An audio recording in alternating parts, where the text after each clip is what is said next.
D G Khan کے اندر cardiology کا hospital اگلے ہفتے اس کی افتتاح ہو رہی ہے. اس کے بعد یہ ساری چیزیں ان کے جو انکمپلیٹ پروجیکٹس تھے جو 10 سال سے چل رہے تھے، جس میں گجرانوالہ کا اسپتال تھا اور اس کا ساہیوال کا تھا، راول پنڈی کا تھا، وہ سارے ہم نے آ کے مکمل کیا. ہم نے بالکل روکے نہیں. یہ 4 مہینے کے لیے آئے اور یہ ایسے بے شرم انہوں نے آ کے روک دی. ہمارا جو کام چل رہا تھا روکا، میرا سارا کام 4 مہینے پیچھے گیا. میں نے دوبارہ آ کے کام شروع کروا کے we went on the fast track. ورنہ آج کم سے کم جو ہمارے ہسپتال بن رہے تھے ان میں سے 7 ہسپتال اب تک کھل چکے ہوتے. اب ہمارے ڈیلے ہو کے وہ مارچ اپریل کے اندر کھل رہے.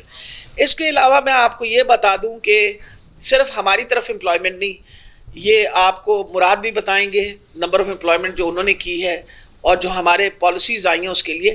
لیکن جہاں تک غریب آدمی کا احساس اور خیال کیا گیا نا، تو یہ میں پورے وہ کہتے ہیں کانفیڈنس سے کہہ رہی ہوں، ہماری پارٹی کے علاوہ اس طرح کسی نے کہا. میرا خیال ہے آپ صحت کارڈ کے بارے میں آج کل میں ڈور ٹو ڈور کیمپین کر رہی ہوں، تو جو مجھے سب سے زیادہ خوشی ہوتی ہے، شاید میں نے تو اپنے علاقے کے اندر اس طرح کی ڈیولپمنٹ کا کوئی کام نہیں کرایا، لیکن لوگ صحت کارڈ سے اتنے خوش ہیں کہ انہوں نے پتہ نہیں کتنے میرے گناہ معاف کیے. میں اس بات پہ میں ان سے ملتی ہوں، میرے گلے بھی لگتے ہیں، شکریہ بھی ادا کرتے ہیں. اور مجھے خوشی یہ ہوتی ہے کہ بہت سارے مجھے کہتے ہیں جی ہم نے کارڈ استعمال کیا ہے، تو مجھے اچھا لگتا ہے کہ چلیے اس حکومت نے ایک ایفرٹ کر کے ایک غریب گھر کے اندر یہ سہولت تو دے دی کہ ان کو اپنی بیماری کے لیے کوئی پریشانی نہیں اٹھانی پڑی. اس وقت جہاں تک پروموشنز وغیرہ کا تعلق تھا میرے ڈپارٹمنٹ کا، جتنی پروموشنیں ہمارے ڈپارٹمنٹ میں پرائمری سیکنڈری ہیلتھ کیئر میں ان پچھلے 3 سال میں ہوئی ہیں، آپ اٹھا لیجئے جتنے پرانے کاغذ ہیں، کوئی مائی کا لال بتا دے کہ اس سے زیادہ پروموشنیں کبھی ہوئی ہیں. صرف اور صرف فیکلٹی کی، یعنی ٹیچرز کی، جن کو اسسٹنٹ پروفیسر، ایسوسیٹ پروفیسرز ان سب کو کہتے ہیں، ان میں ہم نے 1596 پروفیسر، ایسوسیٹ، اسسٹنٹ پروفیسر بنائی. یہ آج سے پہلے کبھی نہیں ہوئے تھے. ہم نے پبلک سروس کمیشن میں میکسیمم نمبر ہمارے ہیلتھ کی طرف سے کیا گیا. اس کے علاوہ میں آپ کو یہ بتاتی چلوں، یہ تو ہماری بات تھی. اب آ گیا، اب اگر اجازت ہو تو تنقید کا کام شروع کر سکتے ہیں، کیونکہ ہم نے تو اپنی بات کے لیے دیکھیں مہنگائی آپ کو مجھے سب کو افیکٹ کرتی ہے. جو مڈل کلاس ہے اس کو بھی مہنگائی بڑا تنگ کر رہی ہے اور پریشان کر رہی ہے. حکومتوں کو ہمیشہ، اور دنیا کے اندر انفلیشن ہے، کووڈ کی وجہ سے بہت بڑی بڑی جو طاقتیں تھیں ان کے بھی گھٹنے ٹیکے گئے. الحمدللہ کووڈ کو بھی ہم نے سب سے اچھا مینیج کیا.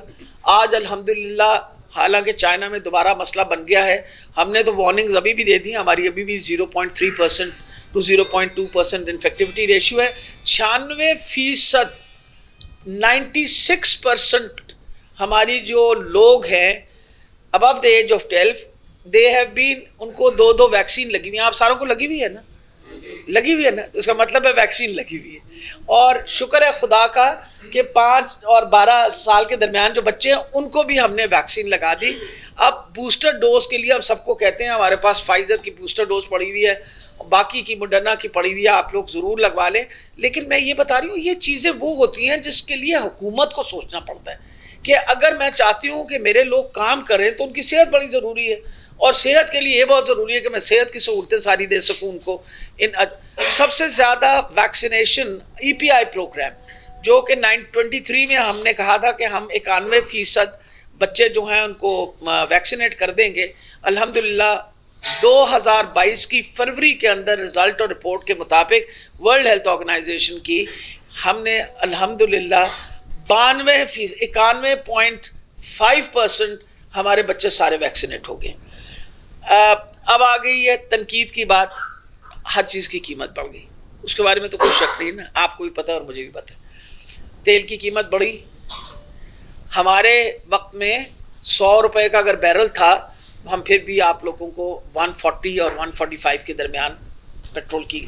آج کے دن میں $78 بیرل ہے، اور آپ کی تیل کی قیمت جو ہے وہ آپ کے سامنے 240 روپے.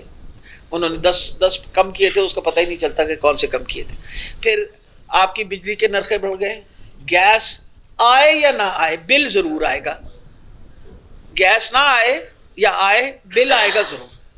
بجلی آئے یا نہ آئے بل ضرور آتا ہے.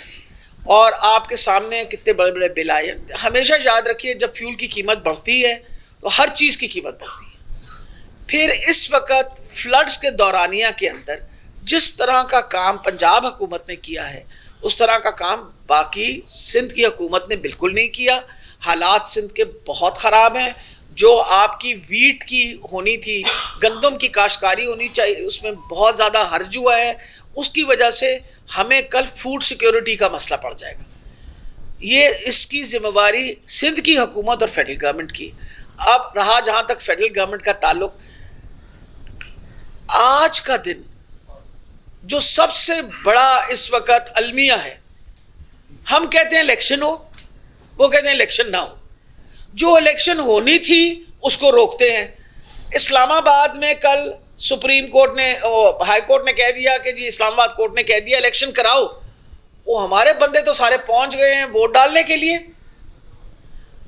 ادھر آگے سے الیکشن کمیشن جو کہ ان کی گھر کی باندھی ہے، اس نے کہا جی یہ تو ہو نہیں سکتا. کنٹیمپٹ آف کورٹ ہے. کورٹ نے کنٹیمپٹ لگانی ہے ان کے اوپر کہ آپ نے کیوں نہیں الیکشن کی. سارے سال میں الیکشن کمیشن نے کرنا کیا ہوتا ہے؟ انہوں نے کیا جا کے کوئی وہ کیا کہتے ہیں گھاس کاٹنا ہوتا ہے، یا انہوں نے کوئی اسپتال بنانے ہوتے ہیں؟ انہوں نے الیکشن کرانے ہوتے ہیں. ان کو تو سارے سال تیار رہنا چاہیے الیکشن کے لیے. They should be ready. ہاں اس وقت تیاری کرتے ہیں جب وہ تحریک انصاف کے اوپر انہوں نے پریشر ڈالنا. آپ کو پتہ ہے جب ہمارے وہ کیا کہتے ہیں 17 جولائی کی بات میں کر رہی ہوں، الیکشن ہوئے نا، الیکشن ہوئے، ہم جیتے. اس میں سے ہم نے 20 سیٹوں میں سے 15 لے لی. پھر انہوں نے وہ بندے گن کے نکالے جن کے بارے میں انہوں نے سوچا کہ یہ سیٹیں کمزور ہیں. عمران خان کھڑا ہو گیا، عمران خان جیت گیا.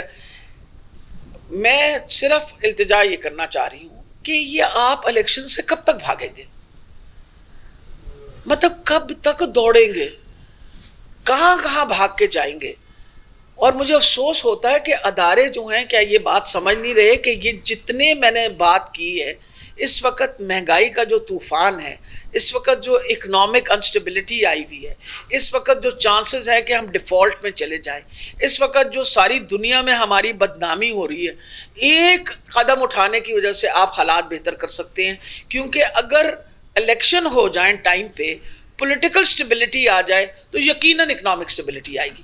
وجہ یہ ہے کہ ابھی تو ادارے جو آپ کے ساتھ نیگوشیٹ کرتے ہیں ان کو یہی نہیں پتا آپ نے ہونا ہے یا نہیں ہونا، آج ہے گئے ہو یا نہیں ہے گئے ہو. کل حالات تو یہ ہے نا. ایک دن ابھی آپ کو پتا ہے پچھلے دنوں پتا چلا رات کو کیا میں منسٹر نہیں ہوں تو میں گاڑی سے نیچے اتر گئی. تو پھر انہوں نے کہا شام کو میں منسٹر بن گئی تو میں گاڑی پہ واپس چڑھ گئی. مطلب یہ اگر آپ حالات حکومت کا کریں اور کانسٹیٹیوشن کے اس طرح اس کی دھجیاں ادھیڑے تو پھر حالات تو یہی ہونے. تو یہ ساری چیزیں میں نے آپ کے سامنے رکھی ہیں اور میں امید رکھتی ہوں کہ انشاءاللہ ہمارا جو یہ میسج ہے یہ جہاں تک پہنچنا چاہیے پہنچنا چاہیے. مہنگائی کے خلاف ہم انشاءاللہ بہت بڑا احتجاج شروع کر دیا ہم نے، اور وہ مسلسل ہم احتجاج کریں گے جب تک کہ حکومت ہوش کے ناخن نہ لے. سب سے امپورٹنٹ چیز ہے کہ پہلے تو پیٹرول کی قیمت جو ہے نا اس کو کم کریے تاکہ آپ کمپیٹ کریں. جو بیرل کی قیمت اگر کم ہے تو ایک عام آدمی کی زندگی پہ کیوں نہیں ریفلیکٹ کرے.